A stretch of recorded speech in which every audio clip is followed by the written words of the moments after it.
Hi everyone, it's Marianne, and for today's video, I'm going to share with you how I extended a pole of my Epipremnum Pinnatum houseplant. Thank you so much for joining me today. And this year, I definitely put a lot of my houseplants into different types of plant poles, from the moss poles, cocoa poles, to planks. And throughout the course of my plant journey, I've also tried many different trellises, plant stakes, and all of that.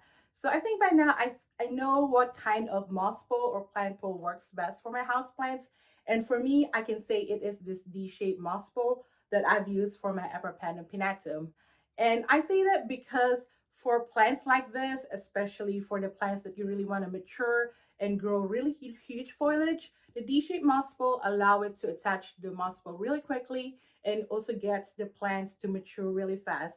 So as you can see here with the Epipremnum Pinnatum aurea, although it's not variegated as well, I can see it really maturing already. And even with the Epipremnum Pinnatum albo, it has like fenestrations in the middle already. So I do find that it gets the plant to mature really quickly. So that's why I love the D-shaped moss poles. And now it's time to make an extension of it. And that's also the thing about the different types of plant poles that I tried.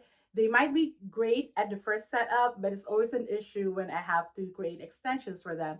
So this is probably the one of the two types of poles that I use for my houseplants that makes it really easy for me to extend them.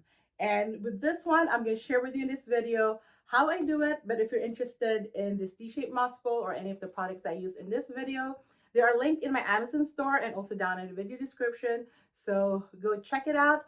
But before we get started, if you're new to my channel, hi, my name is Marianne. Welcome to my Wishlist Life, where I take you along my houseplant journey and share with you some of my tips and tricks along the way. I also share lifestyle content that is focused on sustainability, wellness, productivity, and also share with you some of my personal and travel vlogs here and there. So if those type of content interests you, make sure to subscribe to my channel before the end of this video, and also make sure to like and comment down below. I would love to hear from you. But yeah, let's go ahead and get started. So here's the Epipremnum Pinnatum. You can see it's about to outgrow the pole, so we're going to extend that. But before we do that, I'm going to give this moss bowl a hydrogen peroxide wash, because if you've seen a couple of my previous videos, you know this plant has been suffering from mealybugs.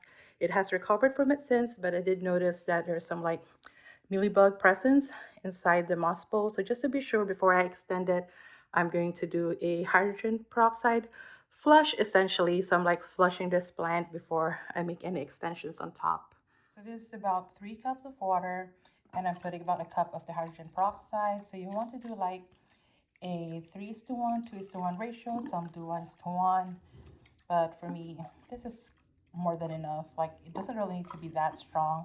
And the hydrogen peroxide by itself is already watered down. You know, this is just 3% hydrogen peroxide.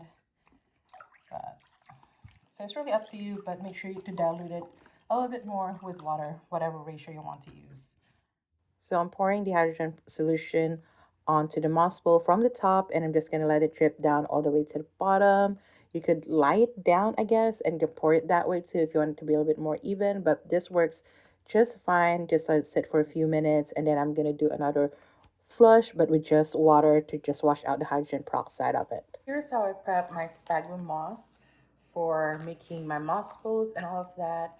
And this is the brand that I use, Better Grow Premium Grade Orchid Moss. I picked this one just because it is the cheapest. I got it for $5 on Amazon. I also found this for $5 at Home Depot, Lowe's, but it's very rare. So you just have to catch it. It is linked in my Amazon store if you want to check it out. It would have different prices though, but like if you can catch it when it's on sale for $5, then go get it then. And I'm just going to dump it in this bowl. I still have like half open, so I think this is enough for the moss bowl that I'm going to use today, but if not, I'll just add some more later.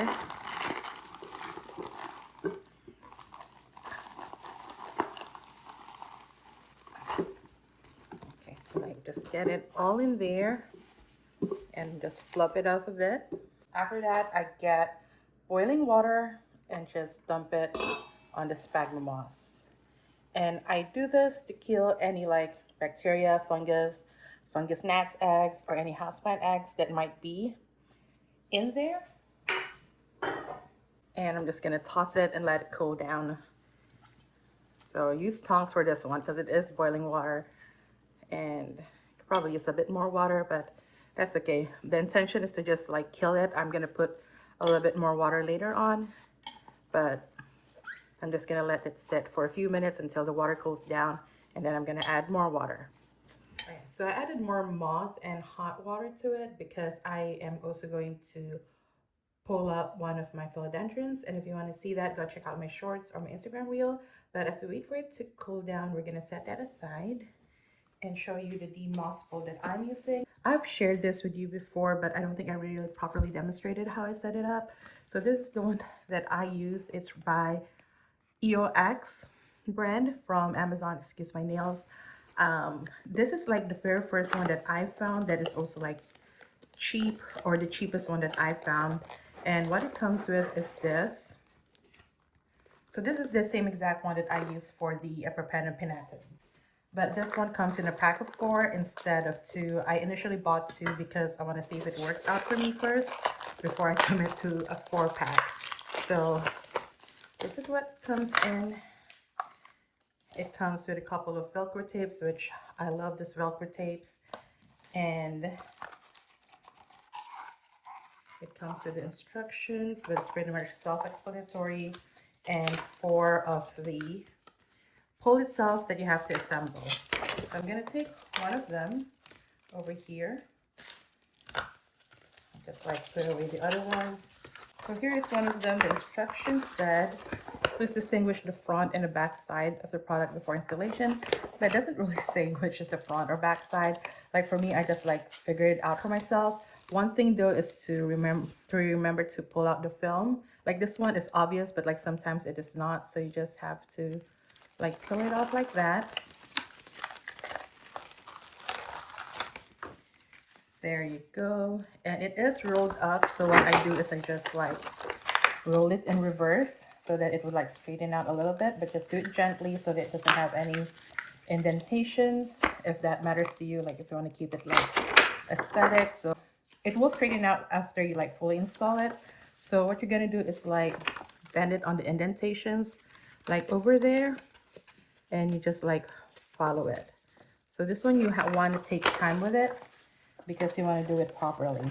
It's kind of hard to get it started at first, but once you do, you just like pinch it little by little like that. So that's like kind of like the technique that I found that works for it. And it's kind of like really hard to figure out if it goes one way or the other, like which direction to fold it in. But like as long as it bends for me, to be honest, along the lines, then that's the right side for me. So I'm gonna do it on this side, and then all right, okay, and then just like flatten it out.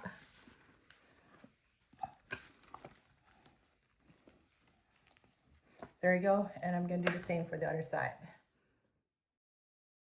Okay, so both sides are now completely folded, and the way you would assemble it, or the way you would like lock it up, is to make sure that this arrow part, I don't know if you can see it, it's clear, it goes over, not under, so that it would lock. So you do it like that.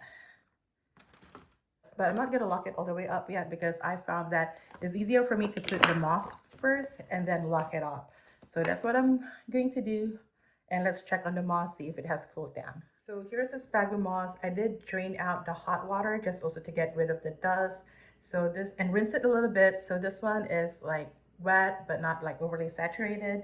And here I have a cup of water, and here's a houseplant vitamin and root supplement that I was given by Houseplant Resource Center when they previously sponsored my video. They're not sponsoring this one, but I generally love their products. I keep using them.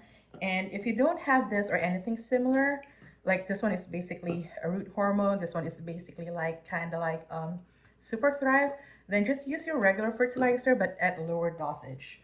So what I'm going to do is I'm just gonna stir that.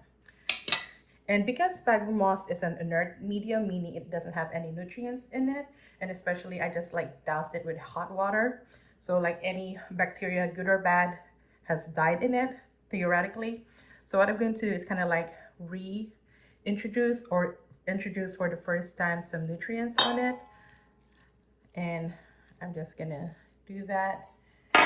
And again, just stir it so that it gets evenly dispersed. And I'm gonna let it also like sit for a few minutes just so it would properly absorb all that nutrients. And I could probably use a bit more water and a bit more nutrients if I want to, and then just like drain it out as I go. But you can do it like whatever way works for you. This is kind of like the way that works for me. But yeah, and this step is optional, honestly, because if you're gonna be watering your plants constantly, then you can just add nutrients to that or fertilizer to that as you water. And this would like evaporate. Once the sphagnum moss dries out, it will also evaporate. So it's not gonna be like, it's not like soil where nutrients kind of like stay, in my opinion, especially this goes in the moss bowl, not into the substrate. And other people also would like to add maybe perlite, vermiculite, well, not vermiculite, but perlite or pumice, just to make it a little bit more airier, because this does hold a lot of water. But for me, I don't find it necessary, because even in this moss bowl, I do find that it drains out, or it dries out still a bit fast. Not as fast as a moss bowl, but it still drains out. So I don't really see the need for it to be airy by adding pumice or perlite, but that way also you kind of like don't use up too much sphagnum moss, if you know what I mean. But I'm also going to show you a way, once this is ready, how I make it airy still without making any additions to the sphagnum moss. Okay, so we're ready to add the moss into this D-shaped moss bowl. And here is the moss currently. I did drain it again and like squeeze out a lot of the excess moisture and just fluff it up. I think that's the most important part. You need to fluff it up, because I've seen people make moss bowls of any kind and they would just like squeeze it directly from like the water it's soaking in. I think this is the best way to do it, is to like drain it and then fluff it up again, and it's still moist. It's still very much moist. So what we're going to do with this, and in here is also important to make sure that it is not going to be heavily compact, especially this is an extension pole and you want, you know, roots to grow into it, and you also want it to be as light as possible. So that's why it is important to have the moss a little bit fluffed up when you do this. And because this is an extension pole, and this also pretty much actually works if you're just starting out, is to leave kind of like the bottom part empty. And you'll see later why I am choosing to do that. But I'm going to add like a very, as you can see, a very fluffed out layer of moss. I'm not compacting it at all. I'm just laying it down. And this is an easier way to do it. Also, instead of like closing it and like trying to shove the moss in, it's better to do it. It is better to do it this way so that you know that the moss are not getting overly compact, and it's just a lot quicker to do. And all the way to the top, but not really, because once I extend it, I'm just gonna have to like rearrange the moss on top anyways. So you don't have to do that right now, but you can if you want to. So see, very fluffed up, very thin moss. As you can see, I didn't use much moss. I have so much moss left. I feel like I barely touched it. So maybe just like another thin layer. There you go. And let's close it down. Okay, so you want it over. So you want it over, not under, and just make sure it is like locked in place. There you go.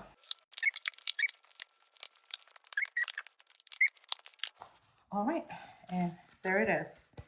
As you can see, it's still very much filled. It's not just like super compact. And as you can see, I didn't use a lot of moss at all. I barely made a dent in the bowl that I have. So that is awesome.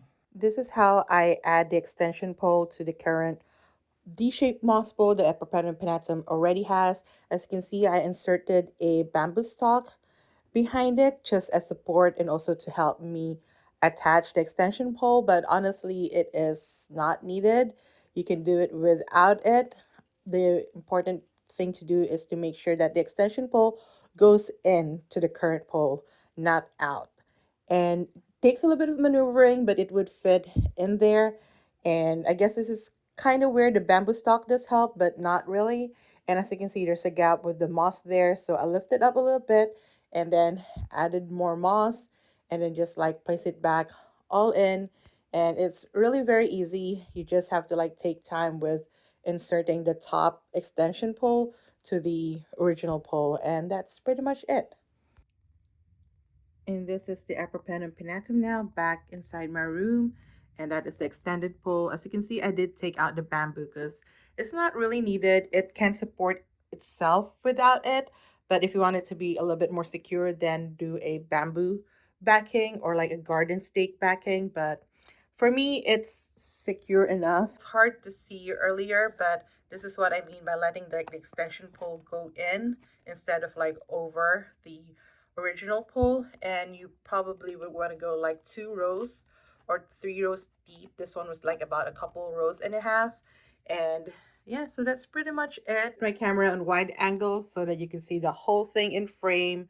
But that's how pretty much it looks. And that's how I extend the D-shaped moss pole of my Epipremnum pinnatum.